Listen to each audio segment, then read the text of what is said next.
अजीज दोस्तों, अस्सलाम वालेकुम, नमस्ते, सत श्री अकाल, good afternoon.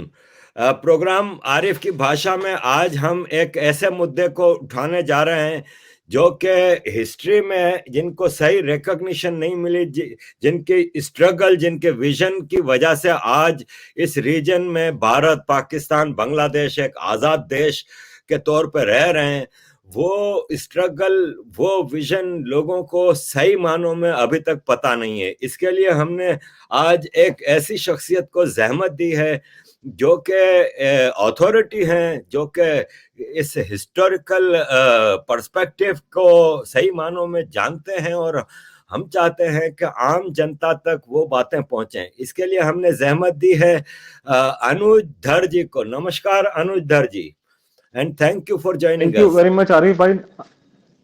Thank you very much, Arif bhai. Thank you very much for having me here. I'm very delighted to be joining your show. Namaskar and thank you very much. अनुज जी, जैसा कि नेताजी सुभाष चंद्र बोस जी का अभी दिन मनाया गया, अक्सर खास तौर पे पाकिस्तान और बांग्लादेश के लोग उनके बारे में जानते तक नहीं है, हालांकि वो बांग्लादेश यानी बंगाल से ताल्लुक रखते थे। तो मेरा आपसे पहला सवाल ये है कि आज पाकिस्तान, बांग्लादेश और भारत एक आजाद देश के तौर पे जिंदगी गुजार रहे हैं यहाँ के लोग, तो क्या ये नेताजी सुभाष चंद्र बोस जी की वजह से है? ये सही है ये सवाल? देखिए, बहुत अच्छा सवाल आपने पूछा मुझसे। बांग्लादेश में तो फिर भी नेताजी का नाम आता रहता है वहां पे, वहां के न्यूज़पेपर्स में। पाकिस्तान के लोग को डूब मरना चाहिए, उनको शर्म आनी चाहिए कि जिस आदमी की वजह से आज ये पूरा सब कॉन्टिनेंट आजाद हुआ है और जिसकी सबसे ज्यादा इंपॉर्टेंस थी, जिसके नाम पे पॉलिटिक्स करके मुस्लिम लीग और कांग्रेस ने पावर हथियाई, कम से कम उन बेशर्मों को उसकी याद करनी चाहिए थी। और ये इसलिए भी रेलिवेंट है कि जो सुभाष बोस ने जो लड़ाई लड़ी थी भारत के लिए, वो एक टाइम अलग था, वो दौर अलग था। लेकिन ठीक है, लेकिन उस दौर के बारे में बात करना, जितना हमारा हक बनता है उतना पाकिस्तान के लोगों का हक बनता है, बांग्लादेश के लोगों का हक बनता है। लेकिन वो दौर अलग था, उस दौर में सब लोग मिल करके लड़ाई कर रहे थे आजादी की लड़ाई में। और सुभाष बोस ने जो लड़ाई शुरुआत की और वो उन्होंने साउथ ईस्ट एशिया में जो इंडियन नेशनल आर्मी और आजाद हिंद फौज, वो जो उन्होंने पूरा मुहिम चलाई वहां पे, उसके अंदर जो फौज थी, उस फौज में इसेंशली पंजाब रेजिमेंट के लोग थे। और पंजाब रेजिमेंट में कोई 50-60% मुसलमान थे। और उन मुसलमान में से बहुत सारे बाद में भारत पाकिस्तान चले गए और वो वहां पे काफी बड़ी बड़ी पोजीशंस में रहे हैं। उनका उसमें से जैसे जो सुभाष बोस के जो नंबर, जिन्होंने नेताजी को अपने बाद अपना अपना चीफ बनाया था पूरे, क्योंकि वो 17 अगस्त के आसपास वो ज्वाइन लगे, तो वो जनरल कियानी बाद में जाकर पाकिस्तान में जियाउल हक के कैबिनेट में रहे। और कम से कम उन्होंने बाद में किताब लिखी उनके बारे में, उनकी तारीफ की, और भी लोग थे। तो इतना कुछ होने के बाद में हमें तो उम्मीद थी कि पाकिस्तान में लोगों में काफी अवेयरनेस होनी चाहिए उस बात को लेकर कि ये बात हुई थी। और जो नेताजी के साथ में लोग थे जो भारत से पाकिस्तान चले गए, उन्होंने सुभाष बोस की हमेशा से तारीफ ही करी है। उनको इस बात का मालूम था। इनफैक्ट कियानी ने बहुत अच्छी बात की थी कि अगर सुभाष बोस होते तो ये खून खराबा नहीं होता। और वो इकलौता ऐसा व्यक्ति इस देश में लीडर था जो हिंदू मुसलमान को दोनों को एक्सेप्टेबल था। तो इस तरह का बैकग्राउंड होने के बाद, और पाकिस्तान जैसा वाइब्रेंट, मतलब कम से कम एक तबका वहां पे ऐसा जो बहुत पढ़ा लिखा है, वाइब्रेंट है, अवेयर है, वहां उनकी कोई बात ना होना। और कई बार मैंने उनके देखे हैं एक दो आर्टिकल में, उनको स्पेलिंग सुभाष बोस के नहीं पता। ये लोग क्या अंग्रेज हैं? इनको स्पेलिंग नहीं मालूम सुभाष बोस की स्पेलिंग कैसे होते हैं। थोड़ा बहुत जिक्र वहां पे बांग्लादेश में तो होता रहा है, लेकिन बड़ी दुख की बात है कि पाकिस्तान में उनके बारे में कुछ बात नहीं पढ़ा जाती, जब बशर्ते उसके बावजूद कि उनके उनसे जुड़े हुए लोग पाकिस्तान में काफी गए थे। और जैसा कि मैंने बोला कि कांग्रेस और मुस्लिम लीग ने नेताजी का नाम लेकर के ट्रांसफर ऑफ पावर करवाया है। खुद इनसे कुछ इनके बस में था नहीं करने का, तो उनका नाम यूज करके ये लोग पावर में आके बैठे और इस तरह की हरकतें करी हैं। मोहम्मद अली जिन्ना जो था वो तो सुभाष बोस को जानता था बैठ करके, और मैं उनके कुछ वक्तव्य देख रहा था कि उनको मालूम है सुभाष चंद्र बोस कौन थे, कांग्रेस के प्रेसिडेंट थे, उनसे उनकी आपस में बातचीत हुआ करती थी। और जिस तरह के उनके बारे में उनका रवैया था कि जब आईएनए के रेड फोर्ट ट्रायल शुरू हुए हैं, उसके बाद जो पाकिस्तान कंट्री बन गया, तो वो स्टेटमेंट कुछ अच्छी लगी नहीं। वो तो ऐसे बात कर रहे थे जैसे उनको पता ही नहीं कौन सी और दुनिया में रहते हैं। सुभाष चंद्र बोस को आप जानते नहीं, कांग्रेस के प्रेसिडेंट थे, आपसे बातचीत होती थी, उसी का नाम लेकर तुम लोग गद्दी पे आए हो। तो इस मामले में मेरा आंसर ये है कि बांग्लादेश में थोड़ा बहुत नाम चलता है, लेकिन बड़ी शर्म की बात है कि पाकिस्तान में उनका नाम नहीं लिया जाता। अब अनुज जी, मेरा अगला सवाल इसी हवाले से है कि नेताजी ने एक आजाद इंडिया फोर्स बनाई थी और तकरीबन सुना है उसमें 60,000 की फोर्स थी वो। तो क्या उसमें मुसलमान फौजी भी शामिल थे? नेताजी सुभाष चंद्र बोस ने आजाद हिंद सरकार बनाई थी, उससे बड़ी चीज। फौज तो पहले ही वहां पे जो बना दी गई थी वहां पे। उन्होंने पहले, नेताजी, यहाँ से आपको याद है कि हम लोग कलकत्ता में जनवरी 17 की रात को, सन 41 में, वो यहाँ से चले गए। उसका एक बैकग्राउंड जाना बड़ा जरूरी है कि वो ये मैंने कहा ना, कॉमन हिस्ट्री है, उसके बारे में लोग को पढ़ाया जाता नहीं।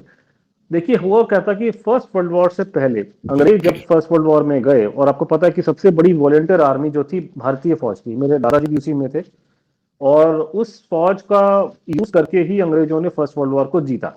और वो चाहते थे कि वो उनकी लड़ाई में कोई बीच में मतलब प्रॉब्लम ना आए, तो उन्होंने भारतीय लीडरशिप को बोला कि आप अभी हमें लड़ाई को लड़ने दो, एक बार लड़ाई खत्म हो जाती है तो उसके बाद में, जंग के बाद, हम आप लोगों को कुछ ना कुछ कंसेशन देंगे, आपको डोमिनियन स्टेटस वगैरह दे देंगे। लेकिन जैसे ही वो लड़ाई फर्स्ट वर्ल्ड वॉर खत्म होती है तो बाद में आपको जलियांवाला बाग में, जहां पे उन्होंने गोलियां चला करके उन्होंने मारा लोगों को।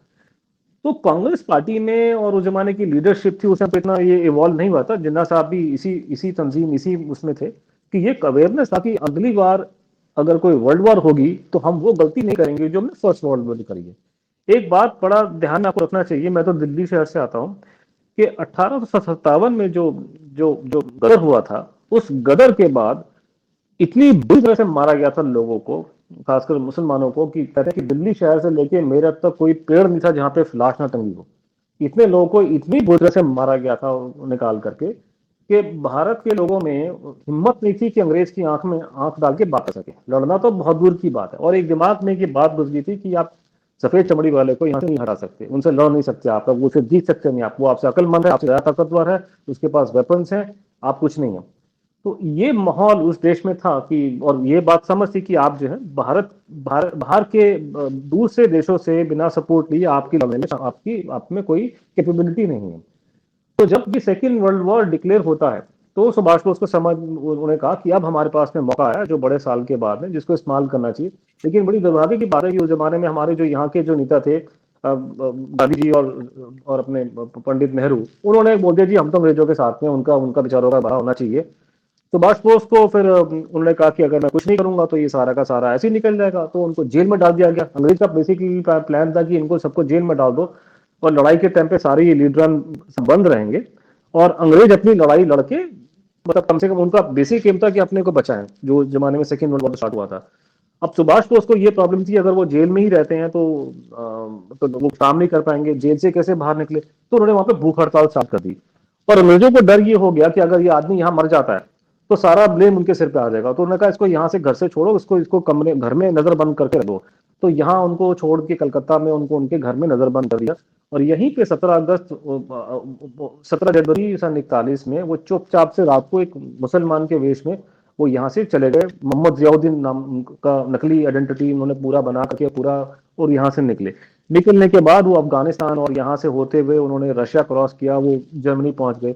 जर्मनी में जाके, क्योंकि आपका सवाल था वो फौज बनाने का, जर्मनी में जाके उन्होंने एक फौज बनाई थी, जो पीओडब्ल्यू थे, जो उन्होंने अफ्रीकन सेक्टर से जर्मन्स ने पकड़े थे, उसको लेकर के उन्होंने एक फौज खड़ी करी। उनका प्लान जब वो यहाँ से गए थे कि रूस और रशिया की मदद से, रशिया और जर्मनी की मदद से वो लोग कुछ करेंगे। बट अनफॉर्चुनेटली जब वो वहां पहुंचे हैं तो उसके बाद में कुछ समय बाद जर्मनी की और रूस की लड़ाई शुरू होगी, उनका वो प्लान वो चौपट हो गया। लेकिन वो जो फौज वहां बनाई थी उसके अंदर भी बहुत सारे मुसलमान थे, क्योंकि हमारी जो फौज थी उसमें ऑब्वियसली उस जमाने में काफी मुसलमान की तादाद थी, तो वो फौज में बहुत लोग थे, और लोगों ने नेताजी को वहां पे ज्वाइन किया। उसके बाद में वो हिटलर से उनकी मीटिंग हुई है, बड़ी मशहूर वो कहानियां हैं वो सब।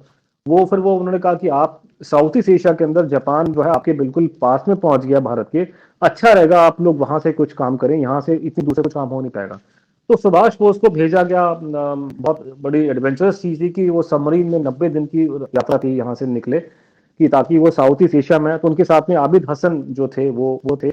बाद में वो आजाद भारत में वो हमारे एम्बेसडर रहे हैं, वो मेरे ख्याल से इजिप्ट में हमारे एम्बेसडर थे। तो उसी टाइम पे सुभाष बोस ने भारत का जो आजकल के जमाने का जो हमारा नेशनल स्लोगन है जय हिंद, उसको उन्होंने बनाया वहां पे। वो आबिद हसन ने ही उसको कॉइन किया था, तो तभी से ये उनका नाम पड़ गया था आबिद हसन जय हिंद सफरानी करके। तो वो किया, फिर नेशनल एंथम उन्होंने डिसाइड किया कि ये होना चाहिए। तो वो कोशिश सुभाष चंद्र बोस की ये थी, जो जमाने में जो एक डोमिनेंट व्यू था कांग्रेस में, कि सारे लोग मिलकर के, हिंदू मुसलमान मिलकर के पहले अंग्रेज को यहां से निकाले, और शायद इस तरह के जो कॉम्प्लिकेशन बाद में डेवलप होनी शुरू हुई है, वो उस टाइम पे कम से कम उस पीरियड में नहीं थी। वो मैंने कहा ना, एक दौर कुछ और था, वो हालत कुछ और थे। तो बड़ा अनफेयर है कई बार उस दौर को देखना किसी और दौर की निगाह में, क्योंकि इस देश की हालत, जहां तक मेरा मानना है कि डायरेक्ट एक्शन देके बाद में एक पूरा ही रास्ता चेंज हो गया था। तो चल उससे पहले कुछ और उसके बाद में कुछ, यहाँ पर वो आए तो यहाँ पे ऑलरेडी जापानियों की मदद से एक आईएनए, इंडियन नेशनल आर्मी बनी हुई थी। वो सुभाष बोस को के हैंड ओवर की गई, और उन्होंने एक आजाद हिंद सरकार बनाई है। तो नेताजी सुभाष चंद्र बोस सिर्फ वो नहीं थे, उन्होंने एक provisional government of India, provisional government Azad Hind की बनाई थी, जिसके वो प्राइम मिनिस्टर थे, which makes him the first prime minister of the Indian subcontinent. क्योंकि वो गवर्नमेंट को रिकॉग्नाइज किया है 5-7 कंट्री ने, जापान ने किया, आपके आयरलैंड ने किया, जर्मनी ने किया, इटली ने किया, और उसमें उसके बैंक थे, उनकी इंटेलिजेंस सर्विस थी। पूरा जो गवर्नमेंट का एक सेटअप होता है, पहली बार भारत में एक प्रॉपर, मतलब किसी भारतीय ने एक प्रॉपर प्रोविजनल गवर्नमेंट बनाई, जिसका मिलिट्री विंग जो था आईएनए था। अब ये पूरा का पूरा जो वहां, अगर आप किसी दो कम्युनिटी का नाम लेंगे कि सबसे ज्यादा उसमें किस, उसमें से सब लोग, उसमें एंग्लो इंडियन तक थे। मतलब भारत की हिस्ट्री के अंदर एंग्लो इंडियन का कंट्रीब्यूशन काफी कम है, क्योंकि वो आइडेंटिफाई करते थे अपने आप को अंग्रेज के साथ में। लेकिन यहाँ पे एंग्लो इंडियन भी वहां पे शामिल हुए। उस आदमी की इतनी जबरदस्त, मतलब भारत को एक करने में, अमन आपको क्या बता सकते हैं? देखिए, आपको पता है कि हमारे देश में हालात आजकल क्या है। आप उस जमाने की बात कीजिए, सन 40, ये 44-45 में जब उन्होंने बनाया है, फौज बनाई है, उसमें उन्होंने औरतों की रेजिमेंट खड़ी कर दी, जो आज पॉसिबल नहीं है। उस जमाने में जो फिल्म एक्ट्रेसेस हुआ करती थी, वो कैमरे में सीधा नहीं देखती थी, क्योंकि बुरा मानता है कि औरत जो है सीधा क्यों हमको देख रही है। उस जमाने में उन्होंने औरत को खड़ा करके बंदूक हाथ में दी, और उस आजाद हिंद फौज की जो रेजिमेंट औरतों में, उसमें मुसलमान लड़कियां भी थी। आज के जमाने में बुरके की भी लोग बात कर रहे हैं, वो उस जमाने में बात नहीं। तो उसका एक इतना जबरदस्त उसका ये था कि लोगों को एक करने का, और लोग सारे उसको पसंद करते थे। जबकि उसने अपनी प्राइवेट लाइफ में और अदरवाइज कभी ये बात, वो बहुत ज्यादा धार्मिक विचारधारा का, और मतलब डिवाउट हिंदू वो थे, गीता हमरे पास लेके चलते थे। तो जो ट्रूली सेकुलर आदमी है कि मैं अपने धर्म को मानूंगा, अच्छी बातें करूंगा, लेकिन किसी और को थोपूंगा नहीं, और सबको बात खुली करूंगा। तो वो अपना उन्होंने करा, लेकिन उनके साथ लोग जुड़े, और मेरा मानना है कि ज्यादातर लोगों ने उनके साथ उनकी बहुत इज्जत करी। एक बात हुई थी सिंगापुर में, कोई कहीं पे मंदिर में कहीं जाने लगे, तो लोगों ने मना किया कि आपका एडीसी मुसलमान है, साथ में मत आइए। तो उन्होंने कहा मैं उसमें नहीं जाऊंगा। लेकिन अच्छी बाद में हो गया, लेकिन अच्छी बात ये भी कि मुसलमान एडीसी को भी मंदिर में जाने में परहेज नहीं था। तो इस तरह से एक बहुत अच्छा माहौल बना, लोग एक हुए, और वो आजाद हिंद जो है उसने उसने लड़ी। तो अगर उसमें आप तादाद देखेंगे तो सबसे ज्यादा उसमें पंजाबी और तमिल थे, और अमंग पंजाबी जो थे उसके अंदर एक बहुत बड़ी तादाद मुसलमानों की थी। तो सुभाष बोस ने जो वहां पे अपनी जो जो अपनी वो बनाई, उसने उन्होंने अपनी जो गवर्नमेंट बनाई है, जो मंत्री बनाए हैं, उसमें ऑब्वियसली मुसलमान बहुत ज्यादा। इनफैक्ट सुभाष बोस ने जब रेलिंक्विश किया अपने, मतलब कहा जाता है जो उनकी डेथ होगी, जो मेरा मेन सब्जेक्ट है रिसर्च का, उससे एक दिन पहले, तो उन्होंने जनरल कियानी को उन्होंने बनाया उसका इंचार्ज अपने जाने के बाद में। अदरवाइज उसके अंदर उनका जो मेन, उनका जो एडीसी था हबीबुर रहमान, जो भारत, बाद में पाकिस्तान में ब्रिगेडियर राजा हबीबुर रहमान के नाम से जाने जाते हैं, बाद में आपके वो एडिशनल डिफेंस सेक्रेटरी रिटायर हुए वहां पे।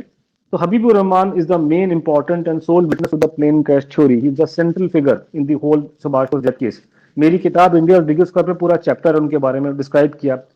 उनके पूरे से मेरा बहुत पहले इंट्रोडक्शन हुआ था। अभी तो सब लोग फेसबुक वगैरह में है, बट मेरा पहले की बातचीत हुई थी। उनके उनके पुत्र पुत्र पाकिस्तान आर्मी में थे, वो मर गए, भारत में आए थे बीच में। तो इस तरह की बातें, और तो वहां पे इस तरह का बहुत एक पैन इंडियन जो उस जमाने में था उसको लेके सुभाष बोस, इस मामले में आप देखें तो सुभाष बोस ने जो लोगों को एक करा है, उसमें कोई उनका मुकाबला नहीं। कोई आदमी एक नहीं कर सका, वो आदमी ने एक करा। और अब लेकिन अब जो इतिहास का अपना है, वो जो इतिहास इतिहास है, तो ये आपके सामने सच्चाई है। तो आपका जो सवाल था, हाँ, उसमें बहुत सारे मुसलमान भी थे, और उनको बहुत बड़ी बड़ी पोजीशंस में जो उनके जो मंत्री थे, टॉप एडवाइजर, उसमें से ऑब्वियसली मुसलमान भी बहुत सारे थे। अनुज जी, आपने अभी फरमाया कि आजाद हिंद की जो सरकार इन्होंने बनाई थी, उसको रिकॉग्नाइज किया था दुनिया के कई मुल्कों ने। मेरा सवाल आपसे ये है कि आप क्या समझते हैं कि सेकेंड वर्ल्ड वॉर में जब अंग्रेज बहुत ज्यादा कमजोर हो गया था, तो क्या नेताजी की इस स्ट्रगल और एक तरह से वॉर ना होती तो क्या अंग्रेज चला जाता? क्या अंग्रेज ने भारत को आजाद कर देना था अगर नेताजी की स्ट्रगल शामिल ना होती? वो और बात है कि सेकेंड वर्ल्ड वॉर के बाद भी वो कमजोर जरूर था, लेकिन वो इस पोजीशन में नहीं था कि कंट्रोल कर सके। क्या इसकी वजह ये नहीं है कि नेताजी की स्ट्रगल उसमें थी? अरे जी, बड़ा बड़ा अच्छा क्वेश्चन है। वही मतलब, लेकिन है कि लंबी चौड़ी दास्तां है पूरी इसकी। पॉइंट ये है कि जैसे कि मैंने बोला कि आप हम जब दिल्ली शहर में, हम लोग या पूरे भारत में जो पैदा हुए हैं, हमारे इन्होंने सिर में इन्होंने हमारे को घुट्टी पिला रखी है, जिसको एक बड़ा बड़ा बड़ा गाना माना गाना था देश में हमारे, दे दी हमें आजादी बिना खड़क बिना ढाल। एक फिल्म थी, मैंने सुना बाद में उसी गाने को कॉपी करके उन्होंने मोहम्मद अली जिन्ना साहब के बारे में पाकिस्तान में भी कॉपी करी उस गाने की, कि साहब भारत में कोई चमत्कार हुआ था, यहाँ पे कोई मिरेकल हुआ है कि साहब अंग्रेज जो है ना नॉन वायलेंस से चला गया। वो बात दूसरी है कि नॉन वायलेंस है, यहाँ पे आप गवर्नमेंट का एक्ट आप चेंज नहीं करवा सकते इस देश के अंदर। इसमें बड़ी कहानियां मैं बोलूंगा तो अच्छा लगेगा नहीं। नॉन वायलेंस से, मैं दिल्ली शहर से आता हूँ, वहां से नॉन वायलेंस से तो किराएदार मकान नहीं छोड़ता, तो ये तो बहुत दूर की बात है, अंग्रेज चला जाएगा।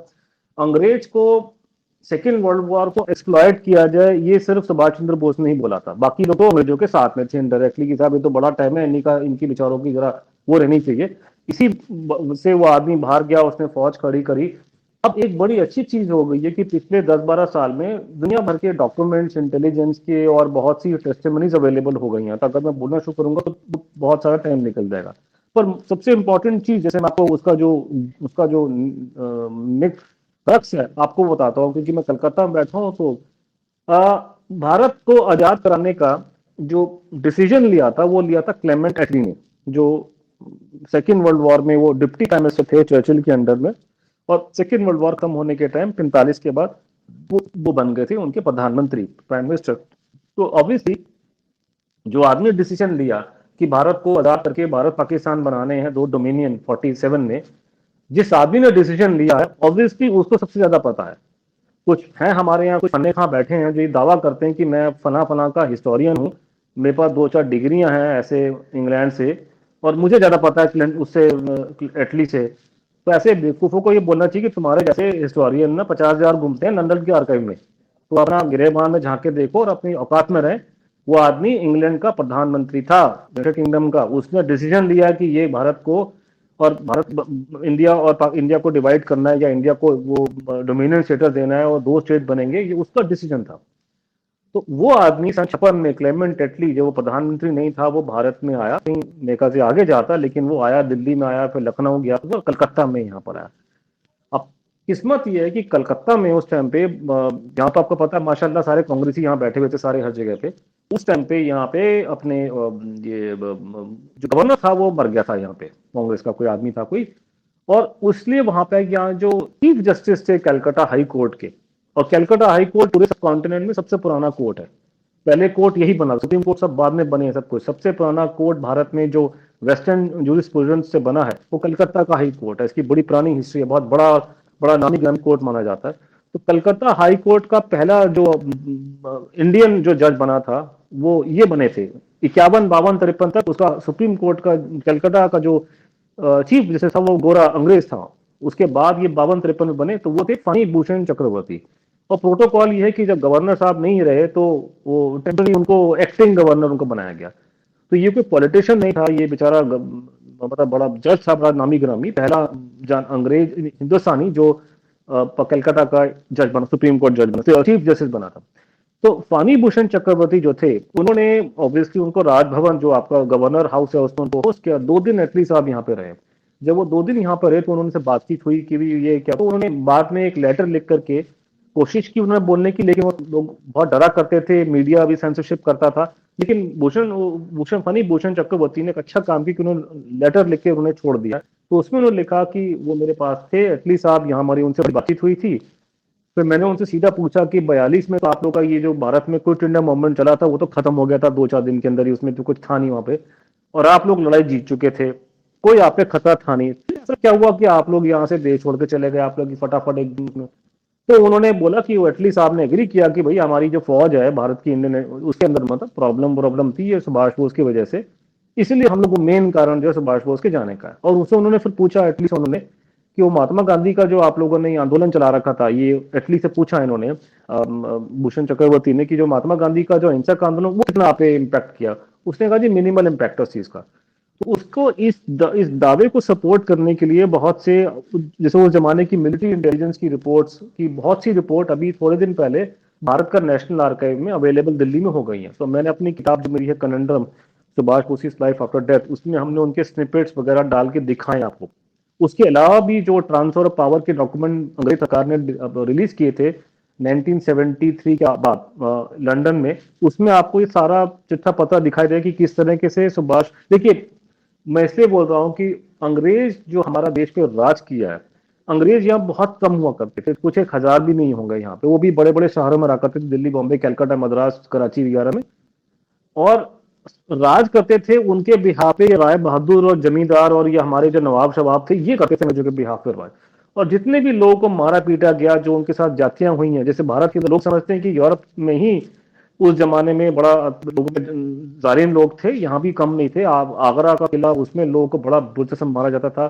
लाहौर लाहौर के किले में बड़े लोगों को टॉर्चर होने किए, बड़े मारे। दिल्ली का तो वैसे भी वो रेड फोर्ट था, वो तो इंटेलिजेंस का और आर्मी का हेडक्वार्टर था, वहां बहुत गन मचा है। तो इन्होंने लोगों को बहुत मारा पीटा, उनको यातनाएं दी, उनको टॉर्चर किए, फ्रीडम फाइटर्स को। वो सारे के सारे बेसिकली हिंदुस्तानी थे वो लोग। अब जैसे जलियान वाला बाग की बात आती कि साहब वहां पे वो पार्क में खड़ा करके उन्होंने सिखों को, हिंदुओं को, मुसलमानों को भून दिया, तो उसमें हम लोग ब्लेम ठोकते हैं उसको, जनरल डायर को। वो डायर ने तो सिर्फ गोली चलाने को बोला था, वो मारने वाले तो देसी लोग थे। वो देसी लोग, आपके वहां पता नहीं पाकिस्तान में क्या हुआ, पर हमारे यहाँ पे इनको तो हमने बिठा के रोटियां खिलाई हैं इंडिपेंडेंस के बाद में, उनको पेंशनें दी हैं। कोई और देश होता तो ऐसे लोगों की तो लिस्ट बना के गोली से उड़ा देते उनको 47 के बाद में। तो इस तरह के तो यहाँ पे हालात है कि वो उन लोगों ने, क्योंकि प्रॉब्लम ये हो गया सुभाष बोस की वजह से भारत की फौज में रिवोल्ट की पोजीशन आ गई, लोग सारे एक हो गए। वो मेन फैक्टर था कि ये इस देश को अब छोड़ के चले जाना चाहिए। ये बात अब स्थापित हो चुकी है। बाकी सेकेंड वर्ल्ड वॉर का इंपैक्ट डेफिनेटली उन पर पड़ा था, लेकिन सेकेंड वर्ल्ड वॉर को एक्सप्लॉइट करने वाला सुभाष बोस ही था, बाकी लोग तो नहीं थे, वो तो उनको सपोर्ट कर रहे थे। प्रॉब्लम जो हमारे देश में बाद में जाके हुई है कि जब वो अंग्रेज यहाँ से जाने लगे, जो उन्होंने ट्रांसफर ऑफ पावर की जो उन्होंने बात करनी शुरू करी, तो उनको अपने नेशनल सिक्योरिटी इंटरेस्ट ध्यान में रखने थे। अब मेरा ये सब्जेक्ट मैटर नहीं है, लेकिन नरेंद्र सिंह सरीला नाम के भारत के बड़े जाने माने एम्बेसडर रह चुके हैं, पहले वो फौज में भी थे मेरे ख्याल से, और वो माउंट बैटन के एडीसी थे। तो उन्होंने बड़ी शानदार किताब लिख के बताया है कि जैसे फॉर एग्जाम्पल वो चाहते थे कि उनके जाने के बाद में अगर कल को उनकी लड़ाई रूस से होती है, तो उनके सिक्योरिटी इंटरेस्ट यहाँ कितने सेफ गार्ड हैं, यहाँ पे उनके बेसिस खोल सकते हैं, मिलिट्री बेसिस खोल सकते हैं, नहीं खोल सकते, क्या होगा। कोल्ड वॉर की बात लोगों को मालूम चल गई थी।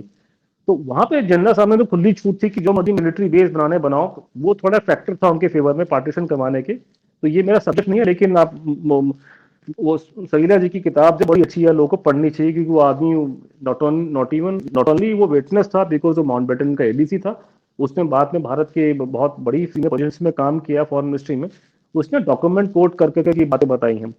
तो ये लोग जब यहाँ से इन्होंने ट्रांसफर ऑफ पावर किया, तो ये ट्रांसफर ऑफ पावर उन्हीं लोगों को किया था जो इनको क्रिसमस के ग्रीटिंग कार्ड भेजा करते थे अंग्रेजों को। ये वही लोग जो सुबह बातें करेंगे और शाम को क्लब में उनसे बातचीत करते हैं। आपका तो खैर बहुत ही माशाल्लाह बुरा हाल था, लेकिन हमारे यहाँ पे क्या हुआ है कि ये लोग ने आने के बाद में, क्योंकि इनको अपनी पोजीशन को जस्टिफाई करना था, इन्होंने अपना नैरेटिव फ्लोट कर दिया। और वो नैरेटिव हमारे यहाँ पे बड़ा मशहूर है, वो दे दी हमें आजादी बिना खड़क बिना ढाल की। कोई ऐसी चमत्कार इस देश में मिरेकल हो रहा है कि आप धरने करते हो, लोग मैदान छोड़ के भाग जाते हैं। और वो जो है उस पर आप यकीन नहीं करेंगे, इतना अरबों रुपए का इन्वेस्टमेंट होता है। 70 साल से उन्होंने पता नहीं कितने अरबों खरबों उन्होंने पैसे फूक दिए, ये म्यूजियम खोल, वो म्यूजियम खोल, वो आदमी को बुला। और दुनिया में थोड़ा सा की लड़ाई के बाद में को हर एक आदमी चाहता है कि पीस हो, वो तो मैं भी चाहता हूँ, सभी चाहते हैं, कोई भी इंसान का बच्चा नॉन वायलेंस, हर एक आदमी चाहता है कि शांति बनी रहे। तो एक अच्छा लगता है वो जॉन लेनन के गाने हैं ना, imagine all the world, these are very good things to talk about, fashionable है। फिर वो जो बड़े लोग होते हैं, साहब लोगों के लिए बोलने की बड़ी अच्छी अच्छी बातें होती है कि पीस होनी चाहिए, नॉन वायलेंस होनी चाहिए, वो तो हमें पता है। लेकिन भैया फौज भी चाहिए देश को, इंडिपेंडेंट देश, सिक्योरिटी क्या करोगे बिना पुलिस की फौज के, तो कोई देश चल सकता नहीं। सब लोग तो सिविलाइज नहीं होते, आपके क्रिमिनल्स होते हैं, एंटी नेशनल्स होते हैं। तो ये इतना, और ये इसका एक बड़ा एडवांटेज उनको ये हुआ कि जो अंग्रेज था उनकी इमेज अच्छी हो गई कि साहब कितने अच्छे लोग थे, 200 साल पहले यहाँ पर है, ये इतना अमीर देश था पहले, और ये इन्होंने आपने लूट खसोट के आपने लोगों को मारा पीटा, 200 साल बाद आपने सबसे गरीब बना दिया, लेकिन कितने अच्छे लोग थे, उनको बोला चले गए प्यार से। तो ये उन्होंने उसको एक लेवल पे इस आर्गुमेंट को डिट्टो किया। और इसलिए ये जो नैरेटिव था, जो भारत सरकार ने जो स्टार्ट ये चेपना शुरू किया हमको 47 में, ये पहले तो इंग्लैंड वगैरह में पॉपुलर हो गया। अब तो वहां आपके आपके पार्लियामेंट स्क्वायर में मूर्ति बना दी गांधी जी की उन्होंने, उसके बाद में यूरोप में फैल गया, यूरोप के बाद आपके चला गया अमेरिका में फैल गया। अब यहाँ पर वो लोग जो पावर में आए थे, जो हमारी ब्यूरोक्रेसी थी, वो मेरे ख्याल से पाकिस्तान में वही हाल रहा होगा। ये वो लोग थे जो इंडिपेंडेंस से पहले अंग्रेजों का पैर चाटा करते थे। राय बहादुर रखा है, ये नाम रखा है। जैसे लोग जो फौज में थे उनको तो सूबेदारी की पोजीशन मिल जाए, वो उसी से खुश थे कि सूबेदार बन जाएंगे, सुबह उठ के सूट मारेंगे, हमें कुछ बनना नहीं है। इनको तमगा तो मिलता था नहीं उस ऊपर का। लेकिन यही लोग पावर में आ गए और उनका भी इंटरेस्ट इसी में था कि ऐसी बातें करो जिसमें अंग्रेज की इमेज अच्छी रहे, और दूसरा इंटरेस्ट है कि बच्चों को विलायत भेज दें, वहां थोड़ा पढ़ाई वढ़ाई हो जाती है। मैं ये नहीं कहता कि सबको भेजना गलत है, क्योंकि कुछ लोग विलायत में जाने के बाद, अमेरिका जाने के बाद बहुत जबरदस्त नेशनलिस्ट है। मेरे बहुत सारे दोस्त हैं, मैं खुद अमेरिका इंग्लैंड में आया हूँ, खुल करके वहां से बात करता हूँ, तो इसमें मतलब मैं ये पास्ट प्रेजेंट को मिक्स नहीं करना चाहता। मेरा कहने का मतलब ये नहीं है कि जो वहां रहता है वो खराब है, क्योंकि मेरे खुद के मित्र वहां बहुत अच्छे हैं। लेकिन जो हमारे जो एलीट क्लास यहाँ पे जो भारत का है, उसमें उनका यही माइंडसेट था, और उनने सारा अपना खानदान उन लोगों ने मतलब वहां शिफ्ट करा दिया पूरे जितने, क्योंकि गांधीवादी नेता फौज में तो ज्वाइन करते नहीं हमारे देश में, ना उनके बच्चे करते हैं, वो तो पीसफुल कंट्री में जाके रहते हैं। लड़ाई में हम लोग मरेंगे बैठ करके यहाँ पे। अब ये करते करते करते 60-70 साल में ये इतना ब्रांड इतना मशहूर हो गया, इतने लोगों का नाम चल रहा है, इतना कुछ हो रहा है कि इसको डिसमेंटल करना मुश्किल हो गया। और ये कहानी जो है, और ये तो ये एक लार्जर, मैं आपको एक पूरा इसकी आउटलाइन दे दूं कि किस कॉन्टेक्स्ट में हम लोग बात करें, कि ये कॉन्टेक्स्ट भारत में लोगों को और पाकिस्तान में तो बिल्कुल भी पता नहीं होगा। अनुज जी, मैंने आपके मुख्तलिफ इंटरव्यूज देखे हैं, और नेताजी के हवाले से जब भी कहीं बात होती है तो एक परसेप्शन बिल्ड होता है कि अगर भारत की लीडरशिप उस वक्त नेताजी के पास होती तो अनडिवाइडेड इंडिया आजाद होता और एक भारत आजाद होता। क्या ये दुरुस्त है? बड़ा मुश्किल है, बड़ा। अब देखो, टाइम मशीन हो तो आदमी जाके बात करे सरकमस्टेंसेस। अब हम लोग इतना जाने के बाद कैसे अपने आप को वहां रखे, इतना ही मैं बोल सकता हूँ कि अगर वो वहां पे होते तो शायद खून खराबा नहीं होता। क्योंकि मेरा मानना है कि हम भी तो पंजाब साइड के लोग हैं, तो मैं तो डायरेक्टली तो मेरे खानदान के लोगों ने देखा नहीं, लेकिन हमने सुना है उनके बारे में। भारत पाकिस्तान का जो रिश्ता खराब हुआ है हमारा, अभी अभी जो हुआ हुआ, जो हुआ बंटवारा हो गया, कहानी खत्म, ठीक है, आपने घर को बाइट कर लिया। लेकिन जो हमारा रिश्ता जो खराब होने का जो बहुत बड़ा रीजन है, कि जो खून खराबा आपका पार्टीशन में हुआ है, अगर सुभाष चंद्र बोस वहां पे तो कम से कम ये खून खराबा तो कम से कम नहीं होता। क्योंकि ये लोग जो बिल्कुल हैंडल नहीं कर पाए, जो भारत की जो उस टाइम के लीडरान थे, उसमें जिन्ना भी कि पाकिस्तान तो नहीं बना था। तो अगर सुभाष चंद्र बोस होते तो कम से कम खून खराबा नहीं होता। अब जब पाकिस्तान बन गया तो उनको मुबारक हो, अच्छी बात है, वो अलग चीज है, लेकिन कम से कम खून खराबा ना हो। मेरा मानना है कि वो खून खराबे से जो हुआ है आपका ये पाकिस्तान, पंजाब में और यहाँ बंगाल में, उससे ही हमारे रिश्ते आपस में जो अभी तक जो है खराब चल रहे हैं।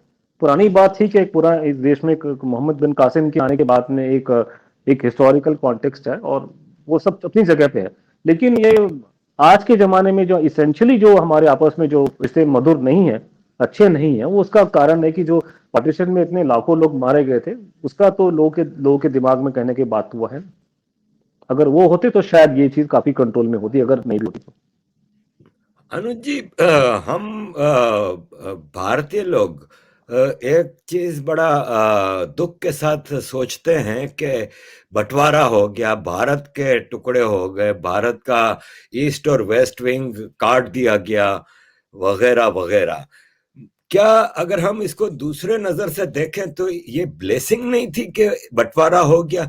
अगर बंटवारा ना होता तो 60 करोड़ आज के दौर में मुसलमान होते, भारत के शहरी। और मुसलमानों में जो साउथ एशिया के मुसलमान हैं, भारत, पाकिस्तान और बांग्लादेश के, उनके जहनों में एक सुपीरियरिटी कॉम्प्लेक्स मौजूद है। क्योंकि हम जब मदरसों में जाते हैं बचपन में, तो हमें जो पहली चीज पढ़ाई जाती है वो ये है कि तुम कलमा गो हो, तुम मुसलमान हो, और सिर्फ तुम करेक्ट हो, बाकी सबको करेक्ट करना तुम्हारी ड्यूटी है। हमारे अंदर एक फीलिंग है कि वी आर रूलिंग क्लास, और हमारे नबी ने पेशिंग गोई की थी कि गजवाए हिंद होगा और सारे हिंदू मंदिर तोड़े जाएंगे, सब हिंदुओं को मुसलमान किया जाएगा।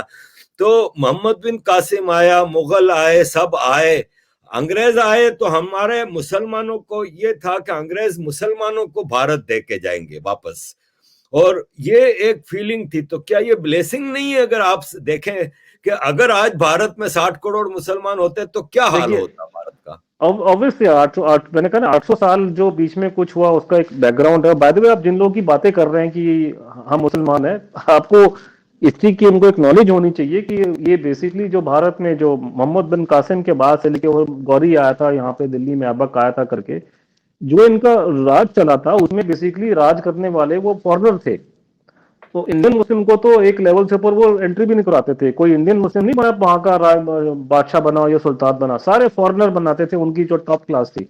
ये जो अब ठीक है वो कन्वर्ट होने के बाद उनको मैंने कहा ना मुबारक हो, लेकिन कन्वर्ट होने के बाद में इनको किसी को राजा उन्होंने बादशाह नहीं बनने दिया। तो एक वो जो एलीट क्लास थे आपके टर्क अफगान मुगल पठान, उनका राज था, वो कॉमन लोग मुसलमान का राज उस टाइम पे नहीं था। वो बात है। आपने ये बोला कि क्या बंटवारा ब्लेसिंग है कि नहीं है। अब ब्लेसिंग है लेकिन पूरी नहीं है। मेरा मानना है कि भारत में कंसेंसस उस जमाने में था। पहली बात तो ये कि आप पूछेंगे कि बंटवारा नहीं होना चाहिए, कोई भी नहीं चाहता कि आपका घर बढ़ जाए, लोग आपस में बढ़ जाए, मारपीट हो, कोई जान करके भी खून खराबा किसी का नहीं चाहेगा। इतनी तो हर एक आदमी की सिविलाइज वैल्यू होनी चाहिए। लेकिन अगर खुदा ना खास्ता भगवान न करे वो बंटवारा हो जाए, तो इनको करना चाहिए था कि जो पॉपुलेशन का एक्सचेंज पूरा करते, जो इन्होंने नहीं किया। और उसकी वजह से जो हमारे वहाँ हमारे जो भाई बंधु वहां रह रहे हैं उन पे जो होता है तो हमारा बड़ा दिल उसको खराब होता है। तो ये हमारे लीडरान की जो है ना कसूर है कि या तो आप एग्री मत करो पार्टीशन को। अगर आपने पार्टीशन को एग्री कर लिया तो कम से कम अपनी जो पॉपुलेशन जो रह गई है उसको पूरा आप एक्सचेंज कर ले। या तो घर तकसीम नहीं होगा, और अगर तकसीम होगा तो पूरा होगा। ये जो आधा चक्कर में डाल दिया, उस चक्कर में हमारे को आज तक ये झेलना पड़ रहा है। तो उस सेंस में तो ये ब्लेसिंग तो हुई लेकिन पूरी नहीं हुई है, क्योंकि उसकी वजह से बहुत कॉम्प्लिकेशंस हमारे बीच में हमारे देश में उसके बात लेकर के आ रहे हैं। तो अगर आप मुझसे पूछेंगे आइडियली नहीं होना चाहिए था, लेकिन अगर आपने बंटवारे को एग्री कर लिया है तो फिर आपको पॉपुलेशन एक्सचेंज करनी पड़ती। नहीं तो ये सारा सीए का लेकर के आज जो हमारे को खबरें आती है कि पाकिस्तान में कैसे वो लोग उस जमाने में किस तरीके से मारा पीटा गया था, खासकर औरतों को ईस्ट पाकिस्तान में तो बड़ी बुरी तरह से, बड़े ज्यादा जालिमों की तरह से औरतों के साथ वो तो उसकी तो रिकॉर्ड भी नहीं लोग करते क्या क्या हुआ। उधर भी हुआ था हमारे यहाँ पे पंजाब साइड में। तो वो शायद था कि अगर या तो बंटवारा ना करें, अगर बंटवारा कर दिया है तो पूरा तकसीम करें। तो ये मेरा मानना है कि इसमें तो थोड़ा सा ब्लेसिंग तो हुई लेकिन पूरी नहीं हुई। तो अनुज जी मुझे ये जरा समझाएं कि जिन्ना साहब ने कहा कि हिंदू और मुस्लिम दो डिस्टिंक्ट नेशंस हैं और टू नेशन थ्योरी की एक थ्योरी लाई गई, अंग्रेजों की कहने पे लाई गई, जिन्होंने कहा कि हिंदू मुस्लिम साथ नहीं रह सकते। नेहरू साहब ने और गांधी जी ने भी इसको एक्सेप्ट कर लिया एक मौके पे आके, और बंटवारे का फैसला होता है।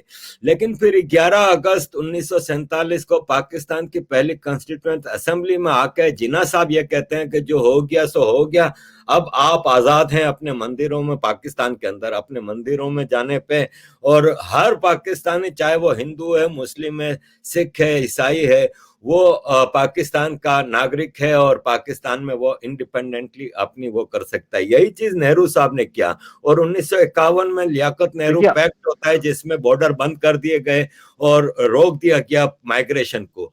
आपने अभी ये पॉइंट उठाया कि ये होना चाहिए था, ये क्यों हुआ? ये जो रुकावट डाली गई माइग्रेशन के ऊपर, क्यों नहीं हुआ? कि आपने जैसे कहा कि जब बंटवारा, एक मिसाल है कि मैं अपने माँ बाप के घर से अलग हो रहा हूं, तो मैं अपने दो बच्चे वहां पे छोड़ के क्यों आया? बिल्कुल। क्यों नहीं हुआ कंप्लीट बंटवारा फिर? अब ये तो मैंने कहा ना वो हमारा डीएनए हम लोग का सबका एक है, तो हमारे सभी के खून में हिपोक्रेसी बराबर ही है। तो है कि क्या इनको रीजन रहा हो कि बंटवारा कर भी दिया लेकिन पॉपुलेशन से नहीं किया, जबकि पटेल ने बोला था और लोगों ने कहा था कि आप पॉपुलेशन एक्सचेंज कर लें, और आराम से करते लोग मरते हैं। मेरा मानना था अगर आराम से वो पॉपुलेशन एक्सचेंज की जाती, खून खराबा नहीं होता, तो आज भारत पाकिस्तान की फ्रेंडशिप रहती, अच्छी रहे, माहौल अच्छा रहता। ये जो खून खराबा हुआ कि आपने एक्सचेंज किया नहीं, फिर वो लोग मरने को पड़ गए। हमें पता है कि पूरे ट्रेनें कट कट के आई हैं, जिस तरह से वैशाना तरीके से औरतों के साथ जुल्म किए हैं, वो तो हमारे यहाँ पे गवर्नमेंट की रिपोर्ट्स में साफ बताया कि कैसे कैसे वहाँ लाहौर में वो जगह पे जो सिख औरतों पे और हिंदू औरतों पे जो जुल्म हुए हैं, उसका पढ़ते तो हमारा खून खौल जाता। अब वो है ना कि वो सारा माशा इन्होंने खा करा दिया। अगर ये ढंग से इसको हैंडल करते तो ये इनका इनएप्टीट्यूड है। ये लोग राज करने के लायक नहीं थे, अंग्रेजों ने इनको उठा के बना दिया। लड़ाई तो उसी ने सुभाष बोस ने लड़ी थी इन लोग से। तो वही बात घूम फिर के आती है कि साहब अगर वो आदमी होता शायद ये खून खराबा हम लोग बचा सकते थे, वो हम नहीं बचा पाए। और इस तरह के लोगों को बैठा दिया जिनका इन कुछ और था, वो शॉर्ट साइटेड लोग थे, लॉन्ग टर्म में नहीं सोचा कि आगे क्या होने वाला है।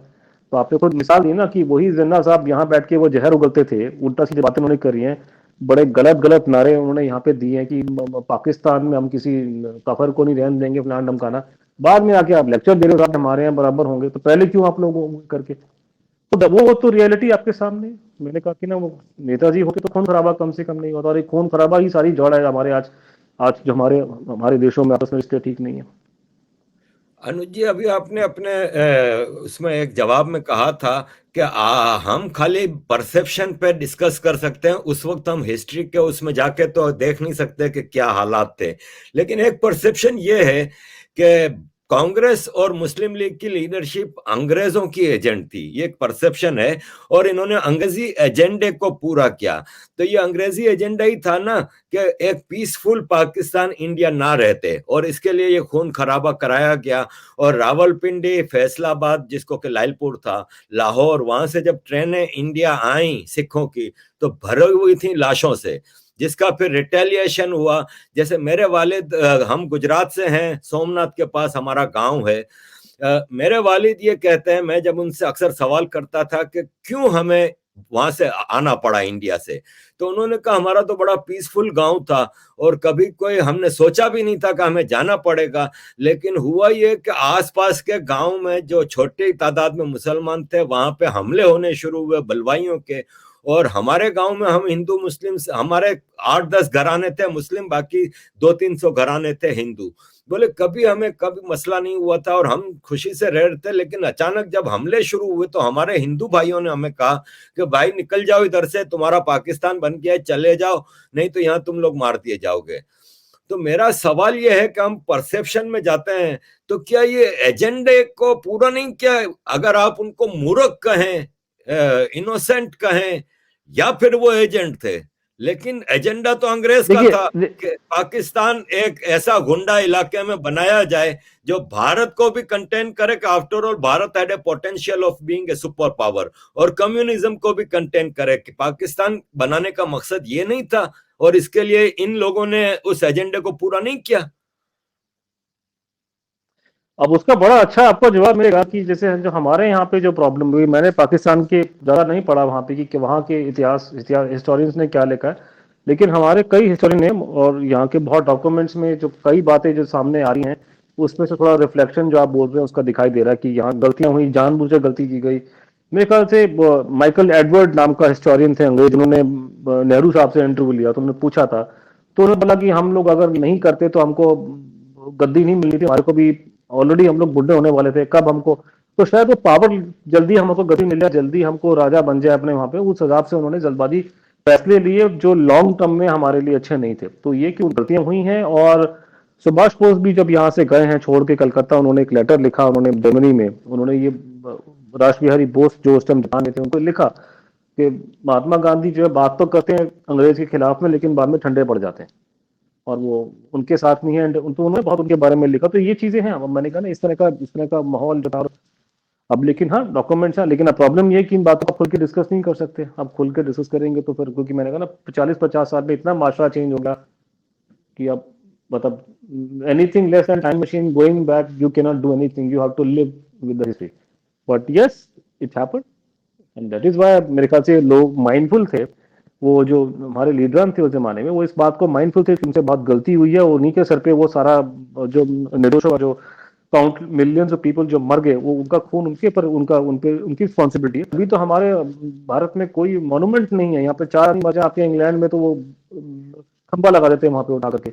यहाँ लाखों लोग मर गए, इन्होंने एक उसका मॉन्यूमेंट तक नहीं बनाया पार्टीशन के बारे में। क्योंकि अगर पार्टीशन को आप डिस्कस करेंगे तो ये सारी चीजें जो आप बात बोल रहे हैं वो निकल के आएंगी, और लोगों को मालूम चलेगा कि उनको बेवकूफ बनाया गया। और आपके जो लीडर थे उन्होंने वो इतने इतने उन्होंने ऐसी हरकतें करी उस जमाने में कि बिल्कुल सोचा नहीं कि ये कर रहे हैं, कल को क्या होगा, परसों क्या होगा। तो वो तो फिर तो पुराने घाव खोलने वाली बात है।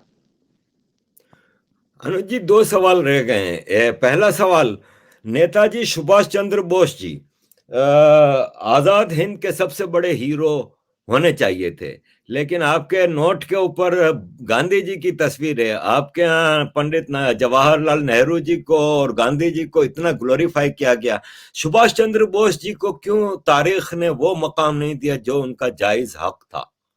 मैं मैं मैं आरिफ जी आपको वही बात बता रहा हूँ ना कि जब जो सरकार, जो सुभाष बोस ने जो खेती वो बोई थी ना, उनकी फसल इन लोगों ने काटी, इन लोगों ने, इनको फायदा पहुंचा। पावर में लोग आ गए। पावर में आने के बाद उनको जस्टिफाई करना है कि मैं क्यों पावर में हूँ, मैंने क्या काम किया, तो उन्होंने वो थ्योरियां फ्लोट कर दी, वो वाली की दे दी, हमें आजादी बिना खड़क बिना ढाल। तो पूरी सरकार की मशीनरी जो है, पूरा सरकार का पैसा लेकर के उसको उन्होंने दबा के प्रमोट किया। इसको इनडायरेक्टली अंग्रेजों ने भी अलाउ किया, क्योंकि उससे उनकी इमेज अच्छी हो जाती कि कितने अच्छे लोग थे यहाँ पे, आप प्यार मोहब्बत चले गए। अब वो करते करते करते इतनी बड़ी, मतलब उसका एक पूरी बिल्डिंग खड़ी हो गई है, पूरी की दुनिया भर में वो बातें करते हैं शांति वांति। वो कभी कहते हैं जी वो तो नेल्सन मंडेला भी वही थे, वो कभी कहा जी वो तो मार्टिन लूथर किंग भी उसी मतलब तंजीम से आ रहे हैं। भाई मार्टिन लूथर किंग तो अपने अपने सरकार से कंसेशन मांग रहे थे। यहाँ तो हमारे गले पे वो अंग्रेज बैठा था, तो फॉरेन ऑक्यूपाइंग पावर से आप कंसेशन नहीं मानते, आप बंदूक उठाते हैं, जैसे जॉर्ज वॉशिंगटन ने उठाई थी। और तो इस तरह की है ना, ये करते करते इस पे इतना पैसा लग रहा है, इतना कंटेंट लग रहा है, पॉलिटिशियन को उससे फायदा पहुंचता है, ब्यूरोक्रेट्स को फायदा पहुंचता है। ज्यादा ब्यूरोक्रेट्स के बच्चे आपके हमारे जैसे आपके वहां पे हैं, जर्नलों के बच्चे अमेरिका यूरोप में बैठे हैं, इनका भी हमारे वालों का भी ये हाल है। तो वो कौन पंगा लेगा? फिर दूसरा ये कि ये जो नैरेटिव है वेस्टर्न कंट्री में सेलेबल है। अब वेस्टर्न कंट्री में जाके मैं सुभाष बोस का नाम नहीं ले सकता, क्योंकि वो सेकंड वर्ल्ड वॉर में स्ट्रेटेजिक रीजन थे, वो एक्सिस पावर के साथ में थे। तो फिर इसलिए एक माहौल ऐसा बन गया। फिर हमारी, आपको पता है कि फतेहाल देश है, हमारे बड़ी मुश्किल जुम्मा जुम्मा हमारे को नरसिम्हा राव के टाइम में हमारी इकोनॉमी खुल गई, तो हमारा थोड़ा भला हो गया। पहले वो कांग्रेसियों ने पूरा यहाँ पे कम्युनिस्ट कंट्री बना के रखा था। तो है कि अभी थोड़ा सा लोगों को थोड़ी यहाँ पेंटे पोंटे पहनने की चीजें आ गई, तो थोड़ा लोग ढंग की बातें करते हैं। तो पहले हमारे हालात क्या थे तो हमें पता है। ये भी 10-20 साल में थोड़ा पैसा आया, ताकत आई, तो हम लोगों ने थोड़ा सा अपना इंफ्लुएंस बनाना शुरू किया। तो है कि वो है इस तरह के इसके हालत थे। तो ये है कि अगर आप ये सुभाष बोस के बारे में एडमिट कर, बाय द वे मैं आपको बताऊं कि ये बातें सरकार जरूर बोलती है, सरकार की प्रोपेगेंडा मशीनरी जरूर बोलती है, लेकिन मैं मतलब जो ऑब्जर्व करते रहा हूँ, देखता हूँ बचपन से मैं, क्या आप किसी को भी पूछ लीजिएगा, किसी भी भारत आपके जो लोग कमेंट करेंगे वो सारे के सारे एग्री करेंगे। अगर देखिए फेसबुक ट्विटर में, वहां सेंसरशिप नहीं होती है। वो सारे लोग आपको यही बताएंगे कि पूरे जहां जहां भारत के लोग रहते हैं, चाहे वो हिंदुस्तान में रहते हो चाहे हिंदुस्तान के बाहर रहते हो, अमेरिका में हो इंग्लैंड में हो, वो 90% लोगों को सबको पता है कि भारत आजाद कैसे हुआ था, सुभाष बोस की वजह से। वो गांधी की सपोर्ट सिर्फ सरकारी तूती बजती है, सरकार गवर्नमेंट ऑफ इंडिया जो है तूती बजाएगी, वो पैसा लगाएगा, और बड़े बड़े लोग जो पैसा लेकर के जो उनकी सपोर्ट करने वाले जिनको फायदा पहुंचता है सिर्फ वो करते हैं। तो पब्लिक को ये बात रियलाइज है, पब्लिक को ये बात का पता है, सिर्फ उसको फॉर्मली और ऑफिशियली एक्सेप्ट नहीं किया जाता। और यही एक बहुत बड़ा प्रॉब्लम है कि गवर्नमेंट एक्नॉलेज नहीं कर रही है सुभाष बोस की कंट्रीब्यूशन को। तो अब उनको मजबूरी में थोड़ा बहुत नाम लेना पड़ता है कि क्या करें, बहुत मशहूर आदमी है, वोट वाट मिलते हैं थोड़े नाम से। तो लेकिन ढूंढ ढूंढ के चुन चुन के ऐसे वर्ड यूज करते हैं जिसमें कम से कम गांधी की पोजीशन जो है नीचे ना आ जाए। गांधी नंबर 1 रहेगा उनके, इसलिए उनका नोट में नाम नहीं आएगा। उनके जन्म दिवस पर छुट्टी उन्होंने डिक्लेयर नहीं करी जो छुट्टी करनी चाहिए थी। तो और भी बहुत से काम है जो कर सकते हैं। जो पैसा उन्होंने महात्मा गांधी के प्रोपागेंडा में लगाया है, उसका तो एक फ्रैक्शन भी ये लोग सुभाष बोस के नाम पे नहीं लगा रहे। लेकिन समय बदल रहा है, टाइम बदल रहा है, और जैसे कि जैसे मीडिया का पूरा शेप बदल गया। आप आज आपसे जैसे आप जैसे हम लोग आपस में बातचीत कर सकते हैं, लोग भी अब किसी को देखते हैं, वो टीवी देखा लोगों ने कम कर दिया क्योंकि सेंसरशिप बड़ी होती है, लोग अपने हिसाब से बातें बोलते हैं। तो ये रिलेशन हो रहा है, और मैं बड़ी खुशी की बात है, मैं यहाँ बंगाल में बैठा हूँ, मीडिया में डिबेटें हो रही कि साहब ये तो बड़ा पॉलिटिकल इशू हो रहा है, ये अच्छी बात है, पॉलिटिक्स होना बड़ी बात थोड़ी ना। आपको पता होगा आरिफ भाई, हमारे देश में जब हम लोग कम से कम 30-40 साल पहले, सरदार पटेल का कोई नाम खास नहीं था, वो फुटनोट हिस्ट्री बना के रखा था हम लोग को। बाबा साहब अम्बेडकर को फुटनोट हिस्ट्री उन्होंने बना के रखा था, बस सिर्फ महात्मा गांधी के अलावा दुनिया में कोई है नहीं, ये ऐसा ऐसा, और चाचा नेहरू के अलावा कोई देश में नहीं है। धीरे धीरे धीरे जो उनके सपोर्टर थे उन्होंने बिल्डअप करना शुरू किया, पॉलिटिकल अवेयरनेस स्टार्ट हुई।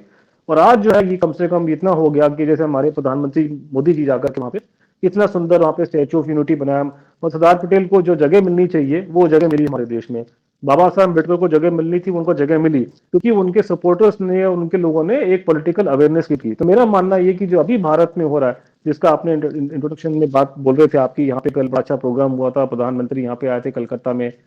तो वो कम से कम मेरे को लगता है कि वो स्पार्क यहाँ से स्टार्ट हो रहा है। जब भी कोई इशू या कोई चीज पॉलिटिकल रेलेवेंट हो जाती है, तो उसके पीछे से पॉलिसी चेंज होना शुरू हो जाती है। तो मेरे को लगता है कि ये आज प्रोसेस स्टार्ट हो गई है, और धीरे धीरे पॉलिटिशियन जो है वोट का भूखा होता है, जब उसको मालूम चलेगा कि नेताजी की बात करूंगा तो वोट मिलेंगे, तो ऑटोमेटिकली पॉलिसी रिफ्लेक्ट होनी शुरू हो जाएगी। तो मेरा मानना है कि आने वाले कुछ समय में वो हमारी हमारी किस्मत है, कितना जल्दी होता है, लेकिन सुभाष बोस की जो पोजीशन है वो नंबर 1 में, अभी तो अनऑफिशियली नंबर 1 है, लेकिन वो ऑफिशियली नंबर 1 उनको डिक्लेयर होना ही पड़ेगा। ये सिर्फ देखने की बात है कि इसमें 4 साल लगते हैं कि 10 साल लगते हैं। ये आप झूठ जैसा भी हो, आप उसको जितना मर्जी ढिंढोरा पीट दें, वो हमेशा परमानेंटली नहीं रहने वाला।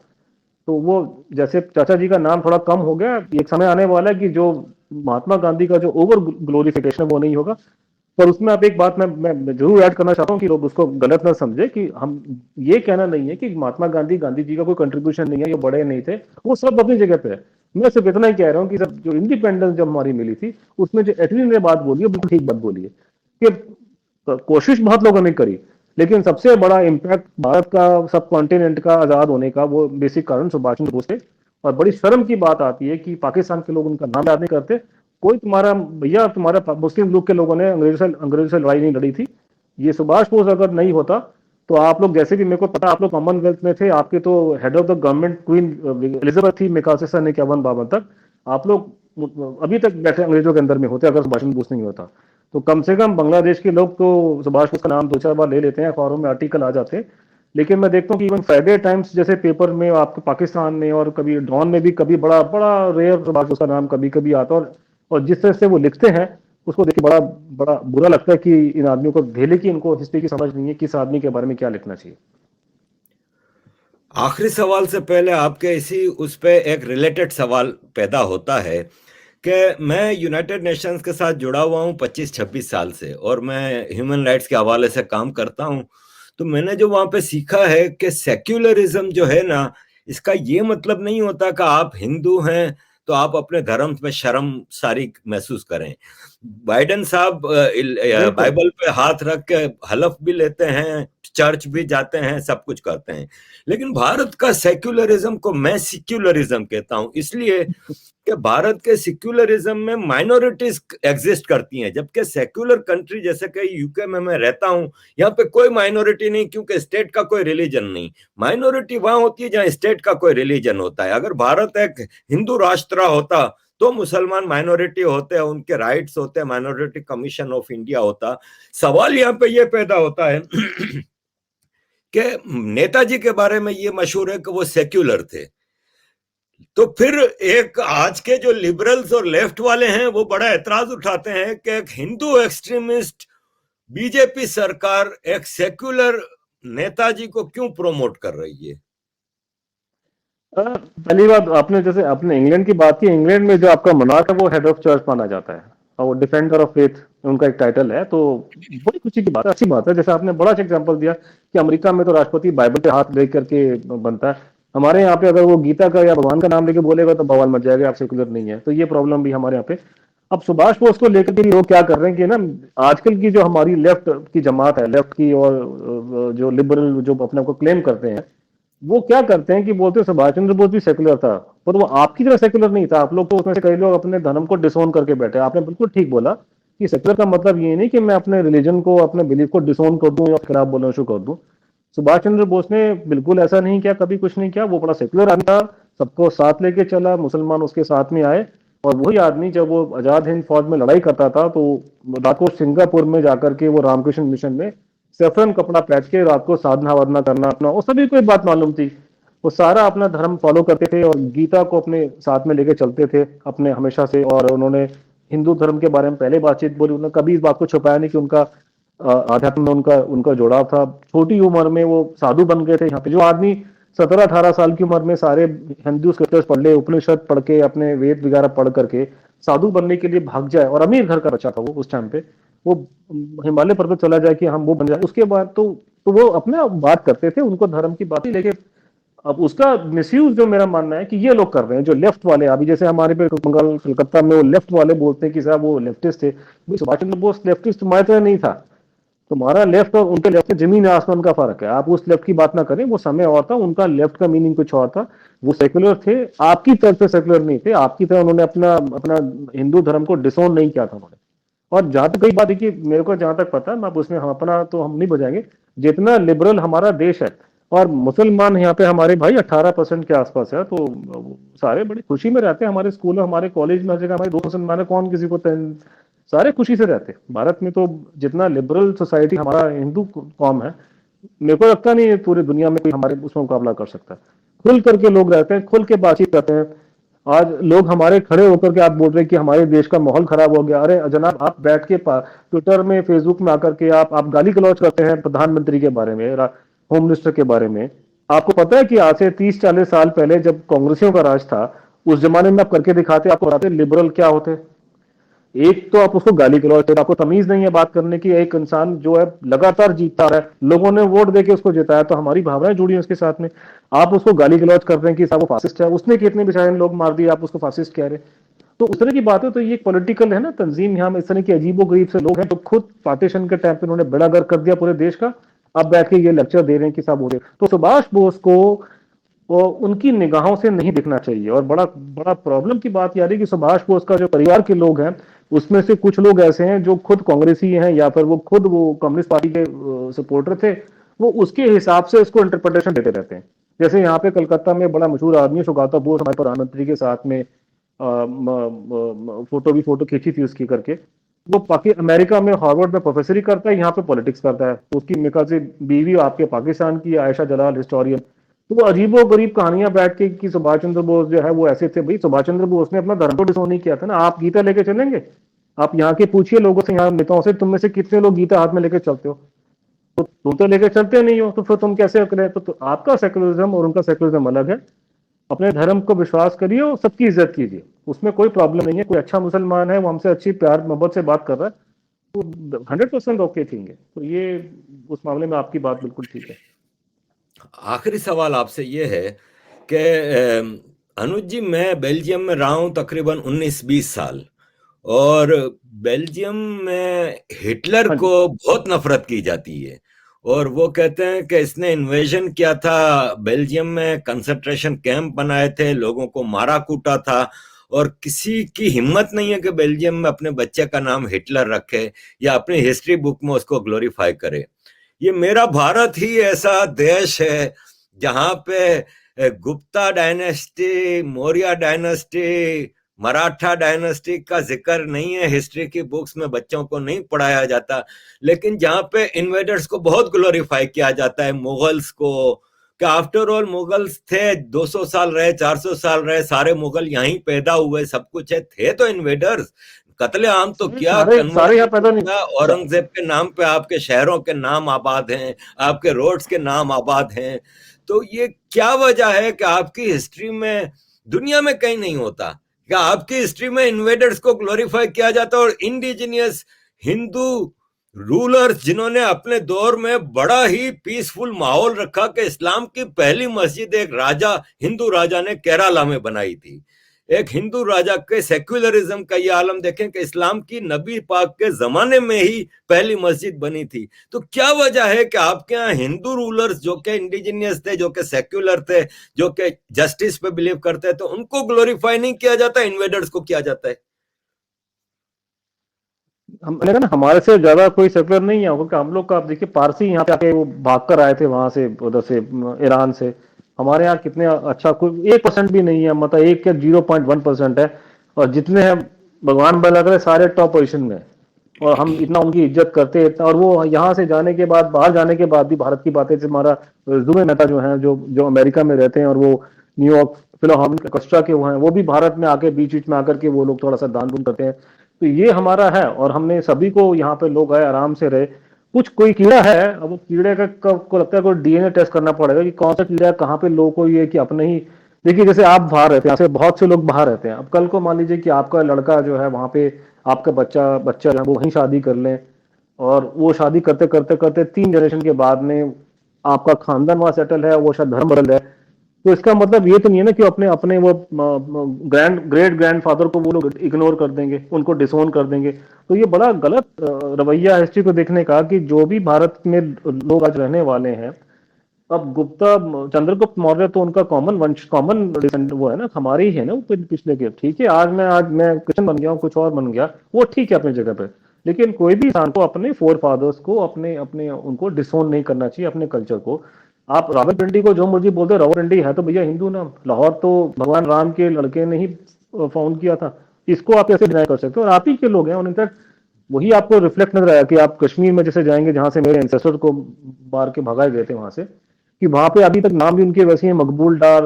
आप कौन से इस्लाम में होता है कि आप हिंदू सरनेम, आप ब्राह्मणों का सरनेम रखें? गुलाम रसूल कार रैना नाम रख रहे हैं, तो क्योंकि वो सारे के सारे आपको पता ही है कन्वर्जन कैसे हुआ था, मारपीट और तलवार के जोर पे। तो थोड़ा सा रिगार्ड लोग को रखना चाहिए कि आफ्टर ऑल आपके पुरखे तो सेम ही है ना। आप तो अपने आप को क्यों अरब बताते हैं? आप तो अरब नहीं है ना। अरब अरब तो अपने ही हो जाएंगे। और मुझे इतना भी पता है कि आप अरब कंट्री में जाते हैं तो अरब वाले तो अपनी लड़कियों से शादी आपकी कराते नहीं है, बाय द वे। आप जितना मर्जी ढिंढोरे पीट लें, लेकिन अरब तो आपको 4 फुट दूर रखेगा अपने अपने घर से। तो लोगों में जरा एक समझ होनी चाहिए एक हिस्ट्री की, कि ऐसे नहीं होता, अपने ही लोग थे। और इस देश के अलावा मैंने कहा ना कि भारत से जरा आपको खुले दिल वाला कोई नहीं मिलेगा दुनिया में, और कोई कंट्री नहीं। इतना इतना हमने मारकर देखा। और जिस तरह की, जैसे आपने हिटलर की बात की, कंसंट्रेशन की, उसके मुकाबले में जो हमारे यहाँ हुआ है, तो आप तो यकीन नहीं करोगे। और इनफैक्ट आपने जैसे बोला कि मुगल सारे थे, जैसे जो बेचारा अकबर जो बाहर का आदमी था, उसकी माँ ईरान की थी, वो फिर भी कुछ मायनों में शरीफ था। वो औरंगजेब था, उसकी दादी हिंदू थी, उसको संस्कृत उसको बोलनी आती थी, उसको उसको पढ़ाई गई थी। उसके मालूम उसने उसने ऐसी हरकतें करी, जबकि अकबर तो अनपढ़ था। तो इस तरह की बातें, अब तो आप उनको आप ग्लोरीफाई करो उनके बारे में, और उनके बारे में बताओ। जैसे मैंने कहा ना कि जो भारत के लोग ऐसा काम करते हैं, तो वो कोई कीड़ा है उसके अंदर। और वो कीड़ा क्या है, वो पता लगाने के लिए कोई डीएनए टेस्टिंग करना पड़ेगा। ये तो कोई साइंटिफिक ही मतलब हमारे दिमाग से बाहर है। कि ये कॉमन सेंस की बात है कि जैसे कि कोई किसी को मारपीट करेगा, इतने लार्ज स्केल पे मार हुई है, क्या क्यों हिंदू कुश का नाम हिंदू कुश पड़ा था, ये हिस्टोरिकल बातें हैं। कैसे मारा गया था, क्यों मारा गया था, और आप चीजों को इंटरप्रेटेड गलत कर रहे हैं। तो अब ये कि ये तो बड़ी बड़ी, मैंने कहा डीएनए करना पड़ेगा कीड़ा पहचानने की, कौन सा कीड़ा है जो लोग को ये बोल रहा है कि अपने पुरखों को आप साइड पे कर दो, एंसेस्टर्स को आप साइड पे कर दो।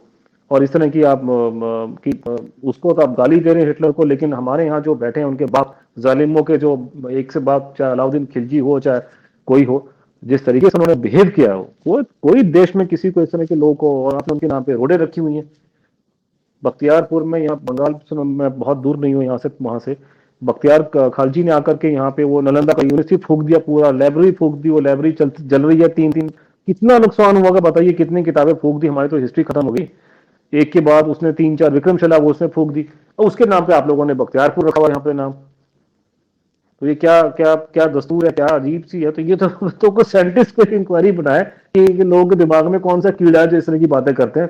कोई डीएनए मैंने चेक कराए, ये बड़े बैठे हमारे फॉरन कूरन में हिंदुस्तानी जो प्रोफेसर जो बातें करते हैं ऐसे करके, इनका तो डीएनए टेस्ट होना चाहिए कि किस तरह से कैसी चीज है जो दुनिया में कोई एग्री नहीं करेगा। कोई भी देश में जहां पे पीछे से उनको लोगों ने मारा पीटा है, कोई आदमी को और उसको बर्दाश्त नहीं करेगा। कम से कम अपने अपने जो एंसेस्टर्स हैं अपने, जैसे कि मैंने बोला कि आप जैसे आप हैं बाहर, मेरे कई मित्र हैं जो बाहर चले गए, हो सकता है कि आने वाले 2-3 जनरेशन में उनका उनकी रेस चेंज हो जाएगी, उनका शायद धर्म भी हो सकता है चेंज हो जाए, कि वो शादी वादी कर रहे हैं।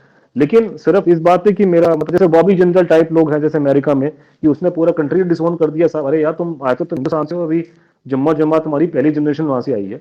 अभी नाम लो अपने देश का, अपने का। वो ऐसे तो आरो खन्ना तो मत बनो। तो कोई आपको अमेरिकी नहीं बोलते कि आप अपने अपने इंसेस्टर्स को डिसोन कर दो, अपने कल्चर को डिसोन कर दो। आपके तो इंग्लैंड में, अमेरिका में आपको पूरा अधिकार है कुछ करने का। इतने खूबसूरत उन्होंने मंदिर वहां बना रखे हैं, आप मस्जिदें बनाइए, वो बनाइए, तो वो भी आपको मजबूर नहीं करते। अंग्रेज नहीं बोलते कि आप ये कीजिए। लेकिन है कि मैंने कहा ना, कोई कीड़ा है। अब वो कीड़ा क्या है, वो कोई डॉक्टर वो डीएनए टेस्ट करेगा तो पता चलेगा। थैंक यू वेरी मच अनुज जी, आपने मतलब जो ये सेशन दिया है, ये हम लोगों को समझ हिस्ट्री के उस पार्ट्स को समझने के लिए बहुत जरूरी है आज की जनरेशन को। एंड आई होप के दर्शकों को ये चीज बहुत ही इंफॉर्मेटिव मिलेगी। Thank you for joining us sir, thank you very much. Thank you, thank you, thank you very for having me here. Thank you very much and so kind of you. नमस्कार।